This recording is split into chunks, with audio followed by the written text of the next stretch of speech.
Hello, everyone. Hello, my name is Sharice Johnson Moore. I am your hope builder, and I want to welcome you to this episode of Authors Excerpt Sunday, where we give the author the exposure that they need. Want to tell the world about your book? You can appear here. My name is Sharice Johnson Moore, your hope builder, lifting you out of your sorrow by guiding you to see the Christ within through scripture and practical applications. Welcome to Author's Excerpt Sunday. And today we have a special guest. His name is Mr. Brian W. Smith. Hello, Mr. Smith. How are you doing today? I'm fine, Sharice. How are you? I'm blessed. I am blessed. Well, Mr. Bryan has this very experienced life. Mr. Bryan is the award winning best selling author of 37 novels and screenplays. His novels have appeared on numerous bestsellers lists, Dallas Morning News, Amazon, Target, retail stores, and others. He has also ghostwritten 20 novels, memoirs, and nonfiction books for other authors. He's also signed to Simon and Schuster, and that was in 2011. Mr. Bryan is the founder, president of Script Repository. It is a company that specializes in advertising and adapting novels to screenplays. For more information, go to www.screenrepository.com. Along with writing novels and screenplays, he finds himself and he does for himself and others. He is an adjacent professor of creative writing and screenwriting at Collins College, Plano, Texas. Brian's educational background includes Master of Business Administration, Bachelor's of Science in Business Administration, and Bachelor's of Science in Social Sciences. Brian is a native of New Orleans, Louisiana, and currently resides in McKinney, Texas. Hello, Mr. Brian. How are you doing today? I'm fine. How are you? I'm fine. I'm honored to have you here today on Authors Excerpt Sunday. I wanted to, uh, what is it like to have that many books that you've written under yourself and for others? How does that feel? It feels good. I mean, it's been a long journey. It feels it's gratifying Mhm. to be able to last this long in this industry because it's a tough industry. It's tough. Okay. I mean, it takes there's an old saying takes 10 years to become an overnight success. You Okay. know, So what got you started into writing mystery novels? quite frankly, I just didn't see enough black mystery writers out there. You have Okay. Walter Mosley who writes the Easy Rawlins series. Mm-hmm. You have James Patterson writes the Alex Cross series, but it's about Mm-hmm. a black detective, but James Patterson is a white man. Mm-hmm. So Okay. Yes. I back in 2012 when I started the series, Sleepy called a mystery series. I Yes. thought I had already written, I guess, about 7 or 8 novels, and Mm-hmm. I just felt it was time to do something a little different. I still write contemporary fiction, but Mm-hmm. I just thought it was important for me to travel down a road that not many other people was traveling. Yes, sir. Go against the grain, you know. Yes, sir. Yes, Everybody sir. else is going left. I like to go right. Yes. So what got you it what brought on this thing about your ghostwriting for others? What was your catalyst for that? Um, I was asked to do it. Um, I guess about 4 or 5 years ago. Hmm. Someone asked me, they had a book idea, and they asked me to write it. They had the idea, but they weren't. This person wasn't a writer. Okay. So I just wrote the book, Hmm. and then I put out there that I ghost wrote a book, and Oh, before I okay. knew it, um, people You were had just all the knocking on the door. offers. People Hmm. were just All knocking the on the offers. door, and it's to the point now where I don't have to advertise it, but I ghostwrite about. At this point, I've cut back, especially since I started writing screenplays. But Hmm. this year, I've already ghostwritten 3 novels for other people. Oh, congratulations. Thank you. So, this thing about the screenwriting, Hmm. how did that come about? The screenwriting. Um, I would get asked a lot about my books being movies, and Hmm. I have a lot of friends in this industry. Some are screenwriters, Hmm. and they would often tell me, Brian, you could do this. Yes. You could do this. So I taught myself how to write screenplays. Took some classes, Hmm. and the rest is history. And after once I became comfortable with it, and felt I knew what I was doing, Yes. um, I started a company called the Script Repository Okay. um, Yes. in 2021. Hmm. And since we opened in 2021, Yes. written 20, um, adapted 20 novels for authors to screenplays. And Oh, okay. those novels have already, 3 of those screenplays have gone on to be optioned to become movies. Oh, that's wonderful. That's wonderful. So, So, what advice would you give to someone if they wanted to convert their book to a screenplay? What advice would you give them? well, if you don't want to hire someone like myself in the script repository, then you need to Mhm. write screenplays. Mhm. It's a totally different craft. It's totally Yes. different. It's totally different from writing novels. Yes. Like anything, you need to study your craft. Yes, Um, sir. I mean, people can you can take a stab at it, but you need to study it. And there's enough classes out there, uh, Hmm. YouTube tutorials. You can do it yourself, but Yes. it takes time. And it's one thing to write a script, Yes. but you want to write a script that is going to be picked up by producers. So, Yeah. what I'm saying, Yes. I tell people all the time, I've driven a lot of cars. That doesn't make me a mechanic. You know what I'm saying? So Yes, sir. because you can do something doesn't mean you're going to do it right. Yes, sir. So there's a lot of competition out there. So Hmm. if you don't want to do it yourself, if you don't want to take the time to learn the craft because you're still trying to learn the craft of writing a novel, and Hmm. you don't want the headaches of trying to learn a second craft, then Yes. go to www.scriptrepository.com, and Yes, sir. we'll take care of you. In 90 days, scripts are done, Mhm. the adaptation is done. Not only do I adapt the novel to a screenplay, but I write the treatment so they can be pitched to producers. And I also Oh, provide. okay. We're gonna start providing a list of producers and showrunners that you can pitch your work to. Oh, that's wonderful. That's wonderful. I hope my audience of authors are listening Mhm. because this is some good information here. Now we're going to get into this topic of this new book. It is entitled Voodoo, a Sleepy Carter Mystery, Mhm. number 6. Mhm.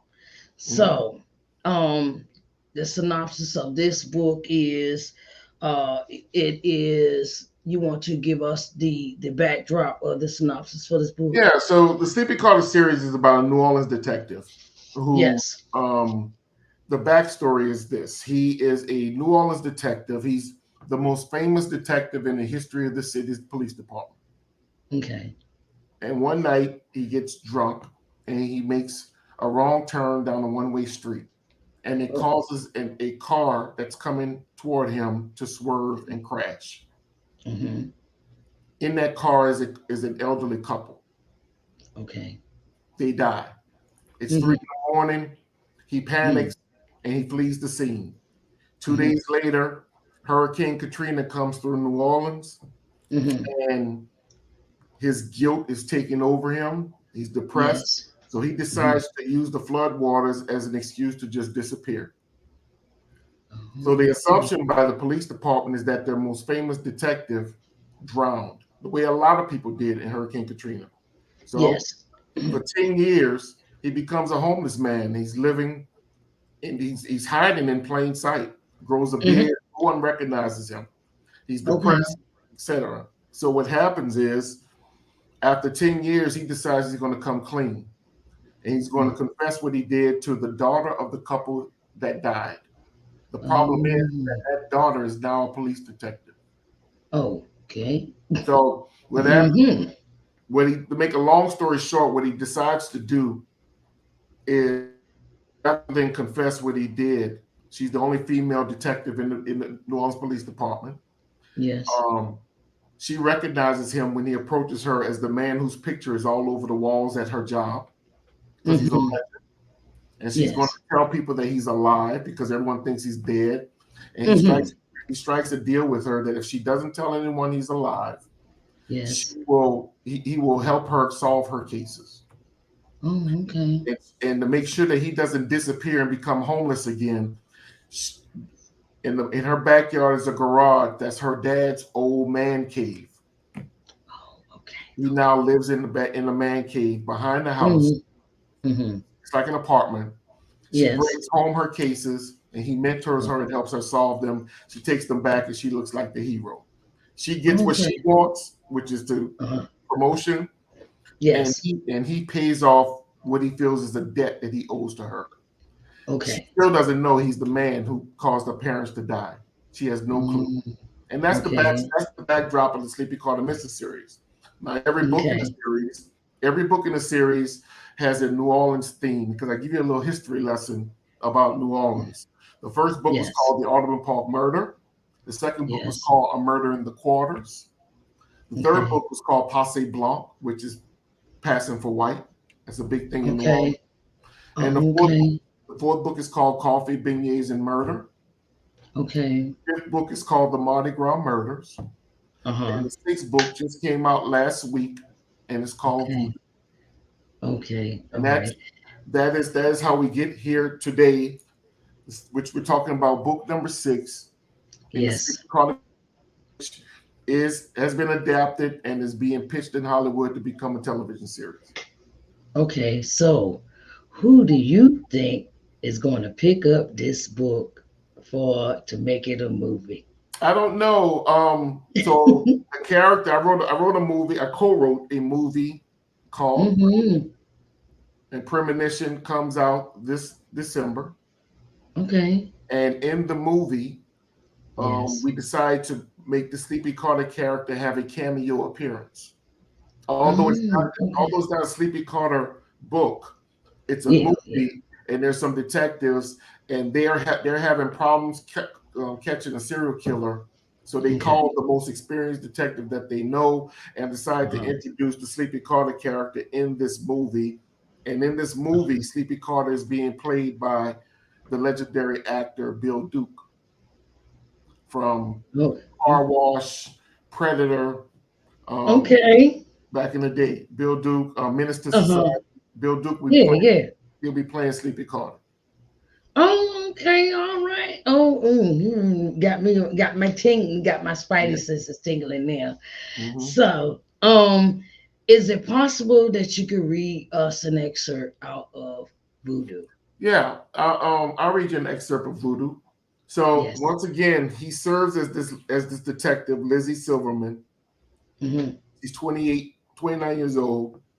She's a young Mm-hmm. detective. She's still considered a rookie. Mm-hmm. Um, and she's a woman, and these men Yes. give her a hard time. So Mm-hmm. Sleepy is he's her secret mentor, her secret weapon. And of Okay. course, they can't understand how this rookie is solving all these cases, right? Mm-hmm. So in Yes. this case, a man, a man is murdered, Yes. and he's left at outside of St. Louis Cemetery in New Orleans, Okay. cemetery number one. And in New Orleans, that is where Yes. Marie Laveau, the Voodoo Oh, Queen, you may have heard of her, you may not, but in New Orleans, the woman who was considered the Voodoo Queen of New Orleans back in the 1800s is buried in St. Louis Cemetery, where this guy's okay. body is found with his throat slashed and what's called a gris-gris around his neck. So, as I Yes. said, every book gives you not only a whodunit mystery, but a history lesson on New Orleans. Yes, So, sir. Yes, sir. with that as the backdrop, Lizzie brings home this case Yes. and she presents it to Sleepy, and she thinks that she has found the killer, and he proceeds to tell her why she's wrong. She is the wrong person, and she needs to keep looking. And that's what I'm about to Okay. read you right here. And it gives Okay. you a window into their mentor mentee sort of relationship. He's Yes, almost sir. like a father figure at this point. So here it goes. I don't know who killed the victim, but I know it wasn't this kid. Sleepy. I spent 3 hours interrogating the kid and compiling the evidence. You just spent 3 minutes looking at some pictures and you're telling me he's not the guy. Mhm. Sleepy grabbed the praline candy and took a bite. Uh huh. Well, I think you're wrong this time. I have the evidence. Oh, really? Mhm. Well, Hotshot, explain to me how and why a 5'6" left-handed man who's fleeing a scene would pause to square up with a 6'2" man when and then choose to slice his attacker's throat by reaching across his body to start the cut at the attacker's left ear. Also, Mhm. I need to know how the 5'6" man could generate enough leverage from a standstill position to lodge the 4-inch blade of a switchblade knife into the man's neck and create a wound deep and long. Lizzie appeared Mhm. flustered. Unable to provide answers, she tried deflecting. How do you know he isn't right handed? If he's right handed, then the slashing motion from the victim's left ear makes sense. But I can tell from the photos of him that he's not right handed, Lizzie. Lizzie picked up the pictures. She stared at them Mhm. so hard that she started to squint. Uh-huh. Sleepy. These pictures don't show whether the man is left-handed or right-handed. Yes, they Mhm. do. Sleepy leaned back in his chair again. His T-shirt with the rock and roll never suggests he likes that kind of music. I can see from Mhm. his hair to his shoes that he's certainly going for the rocker look. The fact that he Mhm. plays guitar in a band is the icing on the cake for me. Lizzie's Mhm. face contorted like she'd bitten into a lemon. How do you know Mhm. he plays guitar in a band, Sleepy? Uh-huh. When people first start playing the guitar, they often allow calluses to grow on their fingertips so that they can condition their fingers to play for the long run. Look at this Yes. fingerprint card. Notice how the prints from the index, middle, and ring finger card looks different from those same fingerprints on the left-hand card? That's Mhm. because when you play a left-handed guitar, the fingers on your left hand are protected by a pick, but the fingers on your Mhm. right hand are strumming the chords with no protection. Naturally, Mhm. a left-handed guitarist has more calluses on his right-hand fingers. Sleepy pointed at the fingerprint card. The lack of details on the index, middle, and ring finger on this right-hand fingerprint card are indicators that he's left-handed. Sleepy Mhm. pointed at the praline candy Lizzie was about to take another bite of, and then gestured for her to the tray, sit it on the tray. Lizzie reluctantly followed this command. Now, close your eyes and imagine you have a knife in your left hand, Lizzie. Sleepy watched Lizzie to make sure she closed her eyes. You're Mhm. approached by a robber. Are you going to reach across your body and start to slice from his left ear? No, Lizzie said defeatedly and opened her eyes. That wouldn't make sense. Let me tell you what else doesn't make sense, Lizzie. Sleepy held up a photo of the murder scene. Where's the blood? I mean, I know it rained last night and some of the blood could have been swashed away, but when a person's jugular vein is sliced, there should be a river of blood. There's blood on his neck and his chest, but he's not sitting in it. This man was killed at another location. So Mhm. Josh Fenton is telling the truth. That's obvious. But you've got a bigger problem on your hand. Sleepy grabbed another photo of the victim and stared at it. He walked over to a desk, pulled out a magnifying glass, and then returned to his seat. After studying the photo under the magnifying glass, he handed the glass to Lizzie. Take a look. What am I looking at? Sleepy started pecking on his laptop. Sleepy, what am I supposed to be looking at? Lizzie, you see that necklace he's wearing with the tiny leather pouch that is lying on his chest? Yeah, what about it? That's called a gree. What's a gree? In Africa, the gree was worn for good luck. But when Africans were kidnapped from their homelands and brought here to be slaves in the 17th and 18th century, the gree was worn for protection from evil. The slaves, especially those here in Louisiana who came from Haiti, brought the practice of hoodoo with them. Hoodoo? What's that? The original name of the melding of different African religious practices. The name changed to Mhm. voodoo over time. Anyway, Mhm. back to the gree. Slaves started wearing them for protection from evil spirits, primarily their slave owners. Sleepy Mhm. turned his laptop toward Lizzie. This is a ground view of the cemetery on Google Maps. Point to where the victim's body was found next to the wall.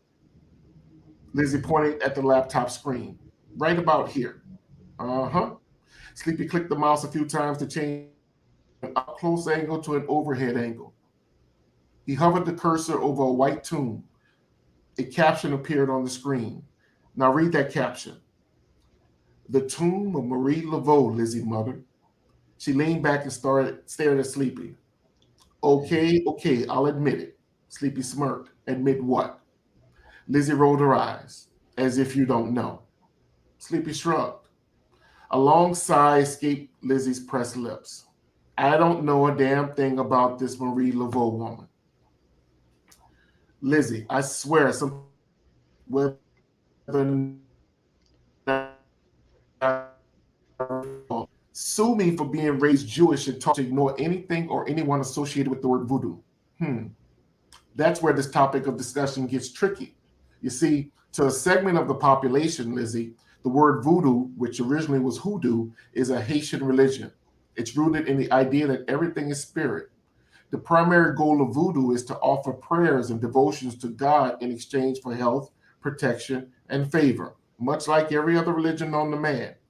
To those who practice voodoo, the religion didn't get its negative stigma until it made its way to the United States via the slave trade, and slave owners denounced any religious practices rooted in Africa. Now, Mhm. I know you're wondering why that history is important.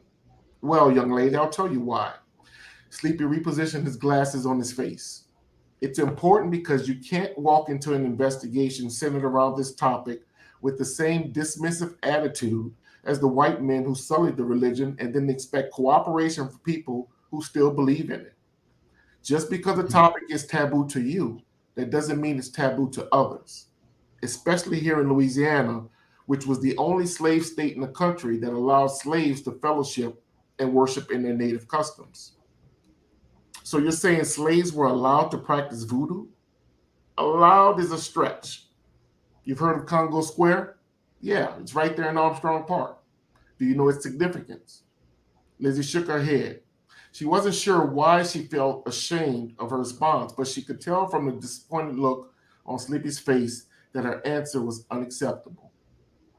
Lizzie, Sleepy said in that annoyed tone Lizzie knew all too well. I know what you're going to say, Sleepy. I need to learn the city's history. Yes, that's exactly what I'm going to say.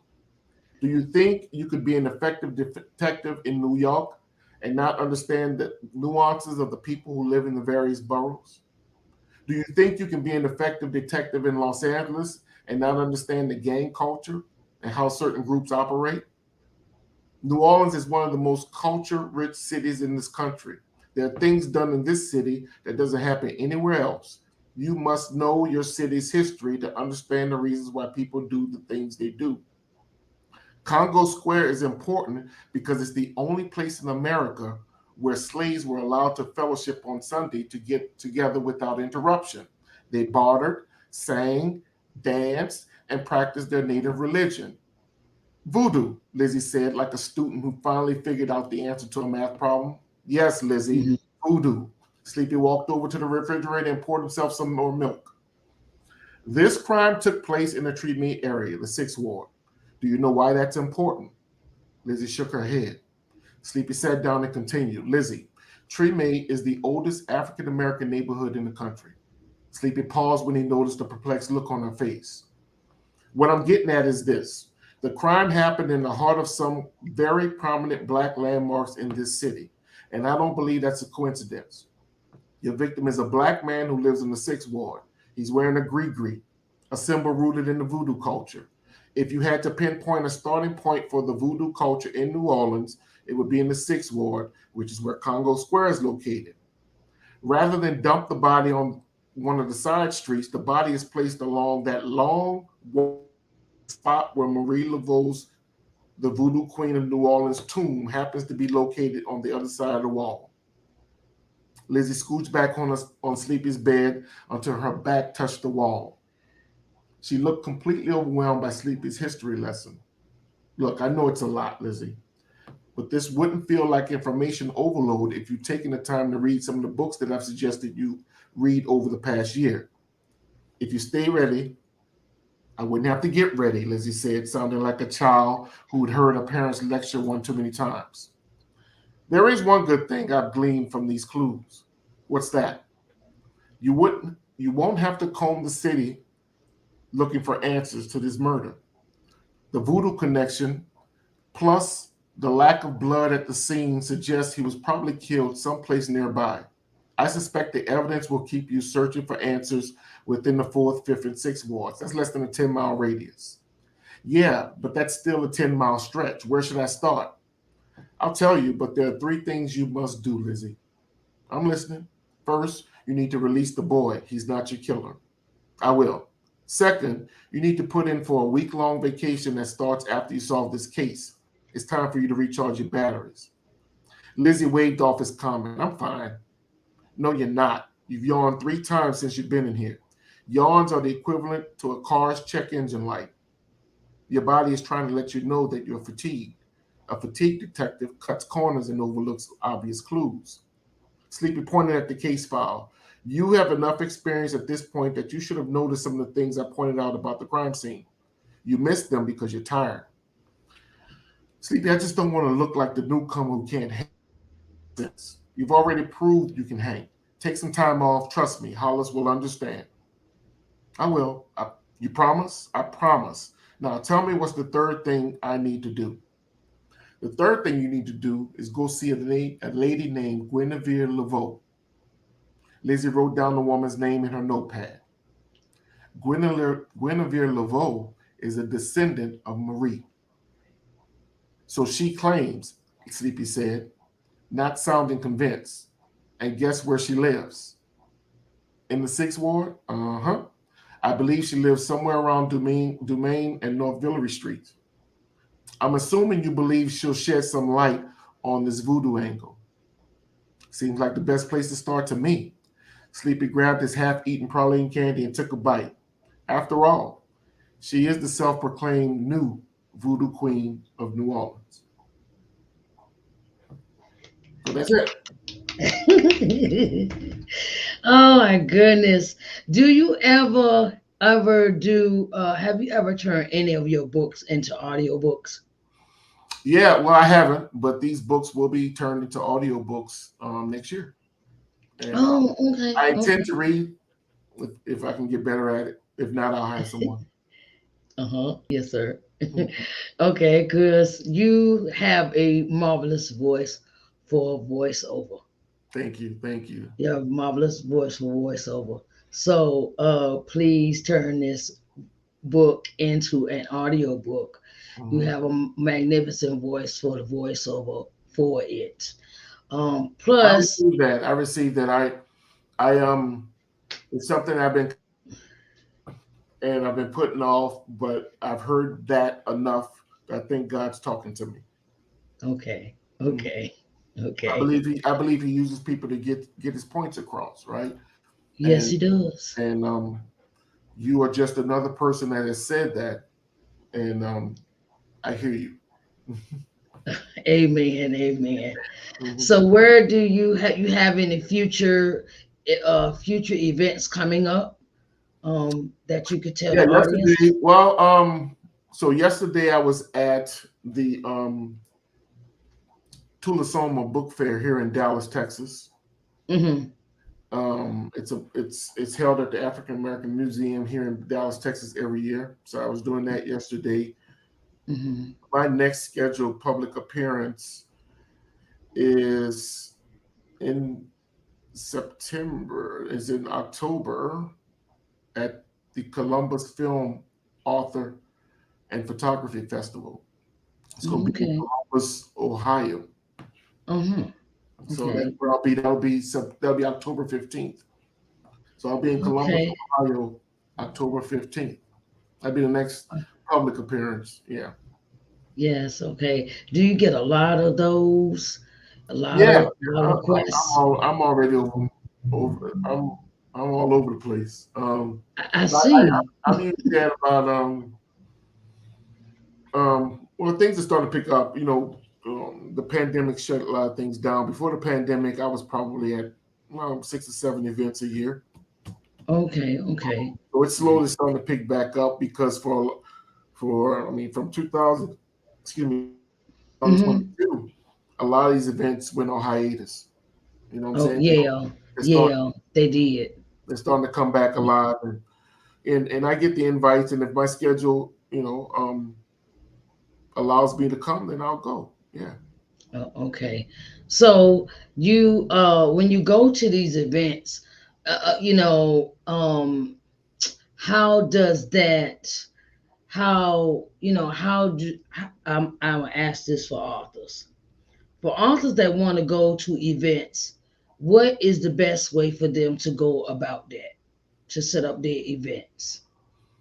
Well, at this point in my career, I've been doing this for almost 18 years now. I am blessed that I get featured author invitations. So, Mm-hmm. so when I appear, the travel, the hotel, everything is paid for. Okay. Yes, sir. Um, but if you're starting out, you always Mm-hmm. want to want to contact the host of the event, Event.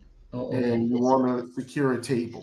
Those tables can range from anywhere from 100 to usually $150. Mm-hmm. Um, I've heard over the years people complain about the events. I think a lot of young authors spend too much time and too much money on things that don't make sense. So they do book release parties and all this stuff, right? Mm-hmm. Business Yeah. 101. If it don't make dollars, it don't make sense. Okay. I'd much rather you, I tell young authors all the time, instead of dropping $7,000 on a book release party, because if you're Mm-hmm. going to go to a party, you got to rent the venue, you got to buy food, Yeah. you got to buy the Uh-huh. outfit, you got to buy books Mm-hmm. to sell. Before Yeah. you know it, you're $1,000 in the red, and you haven't Yeah. even sold a book at the party, right? So Yeah. Yeah. Yes, sir. I highly recommend authors do their research, find at least 2 or 3 events that have Mm-hmm. large um, followings and pretty decent attendance. Yes. Chop that $1,000 into 300 increments and spend $300 securing a table and a hotel to go to those events. Yes, sir. Not only will you be selling books, but you're meeting readers from across the country who take your books and your name back to Mm-hmm. their hometowns and their Yes. regions. And that's how you build a following and a brand. That is far Oh, more okay. productive than dropping $1,000 on a book release party, and Mm-hmm. half the people there are just there to eat and party anyway. They don't care about the books. It's a waste of time. Okay. So Oh, you contact the host of these events, you yes, find sir. out what the fee is, the table fee, and you go about the business of investing in yourself by going to at least 2 or 3 good events every year. Oh, okay. Okay. Until you get to the point, and like I said, after a while, what ends up happening after you establish a brand and you start moving units and your name Mm-hmm. becomes more prominent At some Yes. point, the host will start contacting you and asking you to be a featured author. Oh, And once okay. you get the featured author invite, Uh-huh. 99% of the expenses associated with going to the event are Uh-huh. paid for. Oh, okay. I have a viewer says Charles McCargo says great advice, and he also says sounding good. Mhm. I have we have with that it's very important that we as individuals, as authors, glean from others that are more experienced than us, because we don't, as I've been an author since 2017. I started Mhm. a book in 2015, and I wanted, you know, I understand that I don't know everything. Mhm. So with you appearing on the show, you have given me a point of view of how to handle my next published book, my next book that's come out. Instead of spending all that money and Don't make all of that, dollars. If it don't make dollars, it don't make it's sense. yes, sir, yes, Everything, sir, yes, everything. My background, as you said when you read my bio, so I was a businessman. I was doing the corporate America thing, and I have an MBA and all this other sir. stuff, right? Yes, So I sir, was doing the yes, business sir. thing. So when I came into this, I fashioned myself as a businessman who happens to write. I'm not a writer who owns a business. So everything that Okay. I did, I kept the bottom line, and I just tackled this business from a business perspective. Too many Mm-hmm. authors are so busy trying to be authors that they forget that this is a business. Yeah. Writing a book is half the battle. It's getting it Selling out the there to book, the public and selling the book, telling people it's is it. harder to sell Yeah. the book than it is to write it. So Yes. everything you do and the moves you make need to be coordinated, and they need to have Yeah. they need to be a method for your madness. And I just see a lot of young Yes. authors just doing stuff because they think it's what they're supposed to do. And Yeah. I always tell people, I don't care, you know, to all the authors out there listening, I want you to identify your three most favorite authors. You go Mm-hmm. if you go in Barnes and Noble and you only got enough money to buy three books, most people Mm-hmm. have their go-to authors whose book they're going to buy, right? Because Yes. they know that they're going to get their money's worth. Yes. I'll bet you everything I own that if that for everyone who's listening, your top three favorite authors that you just Yes. love, you know what Mm-hmm. they all have in common, along with being successful and selling books and bestseller lists? What they all Mm-hmm. have in common more often than not, they don't do book release parties. Those of us Mm-hmm. who have been in this business for a minute, we chuckle because you can always tell someone who's just starting because Mm-hmm. they're more concerned with the look at me moments, and they don't spend enough time learning their craft and trying to sell a book. They like the photo Oh, ops. This is not about photo ops. This is about building a brand. And yes, sir. you build a brand by getting your book in people's hands, Yes, sir. getting a well-written book in people's hands. So I encourage young authors, along with making sure that they don't waste money on foolishness. Yes, I'd rather sir. I'd rather see you only go to one big event and get a table and take the remainder of that money and go take some creative writing classes. Learn how to Mm-hmm. write because at the end of Mm-hmm. the day, that's really what's going to sustain you. Um, Yeah. Yeah. if Yeah. you can't write, people are not going to buy your books. If they're poorly written, they're poorly edited, people are not going to buy Yeah. your books. So Yeah. I'm gonna get off my Mm-hmm. soapbox, but I just felt compelled to say that Oh, because you fine. people need to hear. Um, it, it takes The a while. truth. The truth. I believe in telling people what they need to hear, not what they want to hear. Yeah. Yeah. You Yeah. know what I'm saying? Mm-hmm. So, Yes, um, sir. yeah. So yeah, make sure you do that. Okay, Mr. Brian. So, Mr. Brian, it has been an honor and a pleasure Hmm. speaking with you this evening. And whenever you have anything that you want to come and tell the audience about, you are welcome back at any time. You're welcome I here appreciate anytime. that. Before we go, let Yeah. me I want to do two things. First of all, I want to thank you Oh, you're for welcome. thinking enough of me to ask me to come on. I'm very humbled and I appreciate you. Thank you so very much. You're welcome. Um, you just reach out to me if you ever have any questions, and, Yes, sir. and I got you.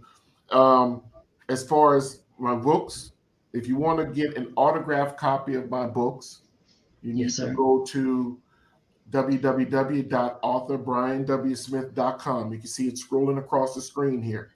If Yes, you sir. are an author and you want your book adapted to a screenplay so that it can be pitched to Hollywood, I want you to go to my screenwriting website, which is the second website that pops up here, www.scriptrepository.com. Fill that Yes. out. My next book, I write mystery novels. I have a mystery series, but I also write standalone contemporary fiction novels. And my next Okay. standalone novel comes out on Christmas Day, and Oh, okay. it's called Leave. Okay. It's called Let Leave. me let me write that down. Leave. It's about a squatter. Uh-huh.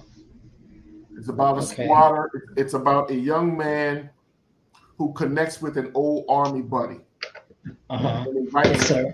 invites this guy to his house for the weekend. Okay. And the guy won't leave. Okay. Why the book is called Leave. And Okay. what you learn, along with having this thriller, this suspenseful book, you also Mm-hmm. learn a lot about squatters' rights and squatters' laws. And I think you'll be blown Yeah. away at the methods and the slick ways that this guy pretty much pushes these people out of their own house. Mm. So the book is called Leave. It comes out on Christmas Okay. Day. And like all my Oh. books, you'll be able to find it on Amazon in ebook and Mm-hmm. paperback. Or if you want an Yes. autographed copy, you can go to my website, which is scrolling across the screen, authorbrianwsmith.com. Okay. All right, Mr. Brian. I have had a marvelous time. I know you have a busy schedule to tend to, right? Thank So you. Thank you. I thank you so much. And I want you and all of my audience members to have a very blessed day. And thank you for coming on Author's Excerpt Sunday. Y'all have a blessed day now. You hear? Bye, babies. Bye bye. Bye bye.